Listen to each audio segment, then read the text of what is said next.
hello guys, ఎలా ఉన్నారు మీరంతా? So welcome to Shazats. This is Shazia Sultana with your lots of love and affection. So ఈ వీడియోలో ఏంటంటే ఈ బ్యూటిఫుల్ స్క్రాప్ బుక్ అయితే నేర్చేసుకుందాం. అంటే ఇది స్క్రాప్ బుక్ కాదనమాట, ఆల్బమ్.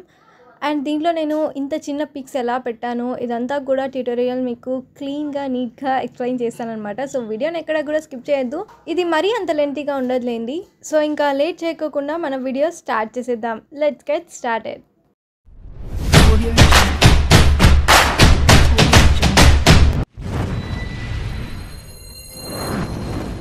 సో ఆ బుక్కి కావాల్సిన మనకు అంటే ఆ చిన్న చిన్న ఫొటోస్ ఎలా ఎడిట్ చేయాలన్నది ఫస్ట్ చూసేయండి. మీరు ఇక్కడ చూసారా, నేను ఆల్రెడీ ఎడిట్ చేసి పెట్టుకున్నాను. ఇది ఎలా చేశాను అన్నది ఇప్పుడు మీకు చూపిస్తాను.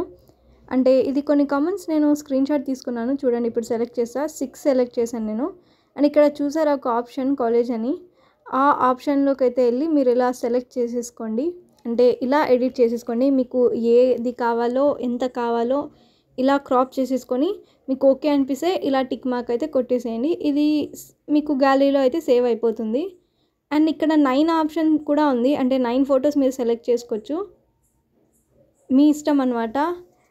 అంటే మినిమం 2, ఆ తర్వాత ఎన్నైనా ఎన్నైనా కాదు 9 వరకే అనమాట. సో ఇది చూసారా, ఇదనమాట నేను సెలెక్ట్ చేసింది నా ఫొటోస్తో పాటు.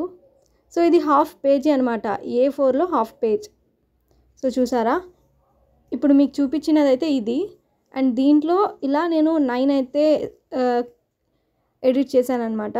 అంత చిన్న సైజ్ రావాలంటే ఫస్ట్ మీరు 9 ఫొటోస్ అంటే మీకు ఏదైతే మైక్రో సైజ్లో కావాలో అదైతే ఫస్ట్ ఎడిట్ చేసుకోండి. ఆ తర్వాత పెద్ద ఫొటోస్తో పాటు ఇదొకటిగా దాంట్లో మీరు కలుపుకోండి అనమాట. అప్పుడు మీకు ఈ సైజ్ వస్తుంది. సో ఇలా అయితే మనకు పిట్టి 9 ఫొటోస్ అయితే వచ్చేసాయి. అయితే ఇప్పుడు వీటిని ఇంకా నీట్గా కనిపించాలి అంటే దీన్ని క్లియర్ సెలో టేప్తో లామినేట్ అయితే చేసేయాలన్నమాట. సో ఇంత పిట్టి ఫొటోస్కి ఒకేసారి అన్నిటికీ కలిపి చేసేసాను నేను. కట్ చేయకముందే ఇలా అతికిచ్చేస్తే మేలు, విడివిడిగా అంటే మళ్ళీ మీకే కష్టం అనమాట. సో ఇలా అయితే నేను ఒక్కొక్కటిగా కట్ చేసుకుంటూ వెళ్ళిపోతున్నాను. ఎక్కడ కూడా వైట్ కలర్ అంటే మనకి A4 షీట్ కనిపించకోకుండా జస్ట్ ఫొటోస్ మాత్రమే మీరు నీట్గా కట్ చేసేసుకోండి. తొందర పడకుండా నీట్గా మెల్లగా అయితే ఒక్కొక్క ఫోటోని ఇలా కట్ చేసేసుకోండి. సో ఫైనల్గా అయితే ఇన్ని ఫొటోస్ అయితే నేను కట్ చేసేసుకున్నాను అనమాట. అండ్ ఇక్కడైతే కొంత పేపర్ మిగిలింది కదా, ఇప్పుడు నేను దీన్ని యూజ్ చేసి ఏం చేస్తానంటే ఇప్పుడు చూడండి. అండ్ ఇదే పేపర్ని యూజ్ చేసి ఇలా ఒక్కొక్క ఫోటోని సైడ్కి అంటే కార్నర్స్లో బార్డర్ లాగా నాకు వైట్ కలర్ లాగా అయితే మీరు వైట్ అయినా బ్లాక్ అయినా యూజ్ చేయొచ్చు. కానీ నాకు వైట్ పైనే కనిపించింది కాబట్టి అరే ఇలా చేద్దామని ఐడియా వచ్చింది. సో ఇప్పుడు చూడండి ఇలా అతికిస్తాను అనమాట. కొంచెం పేపర్ని వదిలి కట్ చేసేస్తాను నేను. క్రాస్గా అయితే అతికేయకండి, కొంచెం చూసుకొని అతికించుకోండి. సో ఇప్పుడు ఇంత చిన్న ఫోటో భలే ఉంది కదా. సో ఇలా ఫస్ట్ అతికిచ్చేసేయాలన్నమాట. సో చూడండి ఎట్లా అతికిస్తానో. సైడ్స్కి కొంచెం వైట్ పేపర్ వదిలేయండి.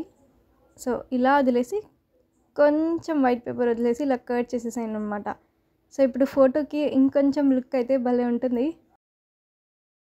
సో ఇలా అన్నీ కూడా నేను రెడీ చేసేసాను. అండ్ ఇప్పుడు ఆల్బమ్ చేయడానికి అంటే ఆల్బమ్ పేజెస్ చేయడానికి ఈ పేపర్ని అయితే యూజ్ చేస్తున్నాను. ఇదైతే నేను బుక్ స్టాల్లో తీసుకున్నాను అనమాట. అండ్ ఇప్పుడు మనకేంటంటే ఇది ఎంత ఉందో చూసుకొని దానికంటే కొంచెం పెద్ద సైజులో మనకు పేజెస్ కావాలి. సో అందుకోసం నేను ఇక్కడ మెజర్మెంట్స్ అనేవి తీసుకుంటున్నాను. అంటే ఇప్పుడు నాకు 2 సెంటీమీటర్స్ మనకు ఫోటో ఉంది కాబట్టి 2.5 అయినా తీసుకోవాలి, లేకపోతే 3 అయినా తీసుకోవాలన్నమాట. అయితే ఇప్పుడు నేను దీనికి 2.5 సెంటీమీటర్స్ అయితే తీసుకుంటున్నాను. సో దానికి తగ్గట్టు కరెక్ట్గా మెజర్మెంట్స్ తీసుకొని ఇలా ఒక లైన్ అయితే వేసేసేయాలన్నమాట. అండ్ చూసారా, ఇప్పుడు ఈ దాన్ని మనం కట్ చేసేసేయాలి. ఇక్కడ కూడా మీరు సిజర్ని కరెక్ట్గా పట్టుకొని నీట్గా కట్ చేసేసేయాలన్నమాట. అండ్ ఇప్పుడు దీన్ని మనకు ఫోటో అకార్డింగ్ ఫోల్డ్ చేసేయాలి. ఇప్పుడు చూసారా, పైన కింద ఎంత గ్యాప్ ఉందో సైడ్స్కి కూడా అంతే గ్యాప్ ఉండాలి. ఇప్పుడు కరెక్ట్గా సరిపోయింది చూసారా. అండ్ దీనికి తగ్గట్టు జిగ్జాగ్గా ఫోల్డ్ చేసేయాలన్నమాట. అండ్ ఇదే ప్రాసెస్ మనం బుక్ పేజెస్ చేస్తున్నప్పుడు కూడా ఇదే ప్రాసెస్ అయితే ఉంటుంది. సో ఇలా మరి ఇలా ఫోల్డ్ చేయాలి. ఆ తర్వాత ఇదే ప్రాసెస్ కంటిన్యూగా టిల్ ఎండ్ వరకు అయితే చేయాలి. అండ్ ఒకవేళ మీకు ఇంకా పేజెస్ కావాలనుకుంటే ఇలాగే ఇంకొకటైతే కట్ చేసేసుకొని సేమ్ ఇలాగే ఫోల్డ్ చేసేసుకొని లాస్ట్లో అంటే ఇప్పుడు చివరికి అదో ఇది మిగిలింది కదా, దీనికి మళ్ళీ గమ్ అటాచ్ చేసి ఇలాగే ఫోల్డ్ చేసేయాలి. అండ్ ఇప్పుడు మనకి ఇన్ని పేజెస్ అయితే వచ్చినట్టు లెక్క అనమాట. ఇప్పుడు దీన్ని ఎలా కలపాలంటే దీన్నే ఇప్పుడు ఇక్కడ లాస్ట్కి అయితే ఒకటి కట్ చేస్తాను. ఇవి రెండు మనకు అవసరం లేదనమాట.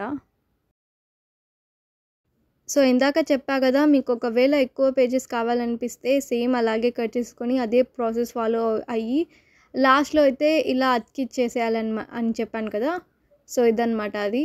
ఇప్పుడు నేను ఇలా అయితే 2 పేజెస్ కట్ చేసేసాను.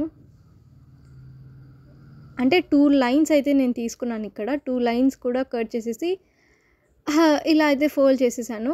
అండ్ మధ్యలో ఇలా గమ్ పెట్టేశాను. ఇప్పుడు ఏంటంటే మిగిలిన వాటికి కూడా బ్యాక్ సైడ్ తిప్పి సేమ్ అలాగే గమ్ అయితే 2 చివర్లా వేసేయాలి. అలా గమ్ వేసిన తర్వాత ఎలా అయితే ఫోల్డ్ చేసామో అలాగే అతికిచ్చేస్తే సరిపోతుంది. అండ్ ఇప్పుడు మన బుక్ రెడీ అయిపోయింది.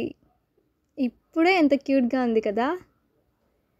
సో ఇదన్నమాట మన బుక్. అయితే ఇప్పుడు ఈ బుక్లో ఫొటోస్ అయితే అతికిద్దాం. సో ఇలా నేను ఒక్కొక్క ఫోటోకి గమ్ అయితే అతికిచ్చేసి నీట్గా అంటే క్రాస్ పోకోకుండా కరెక్ట్గా మధ్యలో అయితే అతికేయాలన్నమాట. అండ్ మీరు కావాలంటే 1 సైడ్ మాత్రమే అతికించుకోవచ్చు. అండ్ నేను ఇక్కడ 2 సైడ్స్ కూడా అతికిస్తున్నాను. ఎస్పెషలీ కార్నర్స్కి మనకు గమ్ ఉండాలన్నమాట. అంటే చేతులు తగిలినప్పుడు అక్కడ కార్నర్స్కి ఒకసారి గమ్ వెళ్తే ఫొటోస్ గ్యారంటీగా చెప్పలేం, ఊడిపోతాయి అన్నమాట. సో మెయిన్ కార్నర్స్కి అయితే గమ్ వేయండి. అంటే గమ్ వేసిన తర్వాత చేత్తో కార్నర్స్కి అంతా అయ్యిందా లేదా అనేది చూసుకున్న తర్వాత అలా ఫొటోస్ అతికిస్తే అవి స్ట్రాంగ్గా ఉంటాయన్నమాట. సో ఇలా నేను బుక్ మొత్తం ఫొటోస్ అయితే అతికిచ్చేస్తాను. హే, మన బుక్ రెడీ అయిపోయింది. సో ఇలా ఒక్కొక్క ఫోటోనైతే ఒక్కొక్క పేజ్లో అతికిచ్చేసాను అనమాట. అండ్ దీనికి మనకు 2 పేజెస్ అయితే మిగిలాయి. అండ్ మనకు ఫొటోస్ లేవులే ఆ సైజులో.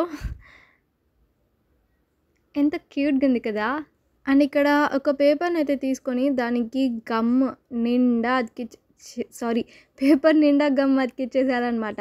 అలా అతికిచ్చిన తర్వాత మనం ఫోల్డ్ చేసిన వైపు అయితే ఇలా నీట్గా అతికిచ్చేసి మిగతాదంతా ఇలా లోపలికి ఫోల్డ్ చేసేసేయాలన్నమాట. సో చూసారా, బుక్ ఫోల్డ్లో పెట్టుకొని అలా కార్నర్కి అయితే నీట్గా ఇలా అతికిచ్చేసేయండి. అండ్ ఇప్పుడు పైవైపున మనం ఆల్రెడీ ఇంతకుముందు 2 పేపర్స్ అయితే కట్ చేసేసాం కదా, అవి ఇప్పుడు పనికి వస్తాయన్నమాట. అదే సైజు ఉంటాయి కాబట్టి ఇప్పుడు దీన్ని కట్ చేయాల్సిన పని కూడా లేదు మనకు. సో ఇక్కడ కూడా నీట్గా గమ్ అయితే వేసేసి ఆ పేపర్ని అయితే అతికిచ్చేస్తాను నేను. సో ఇదన్నమాట. అరే దీని డెకరేషన్ ఏం చేయలేదు, జస్ట్ ఒక స్టిక్కర్ అతికిచ్చానంటే. ఆ వీడియో మిస్ అయిపోయిందని చాలా భయపడ్డా.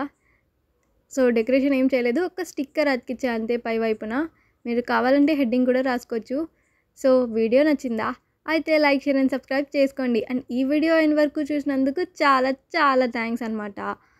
అండ్ ఇంకేం లేదంతే. బాయ్.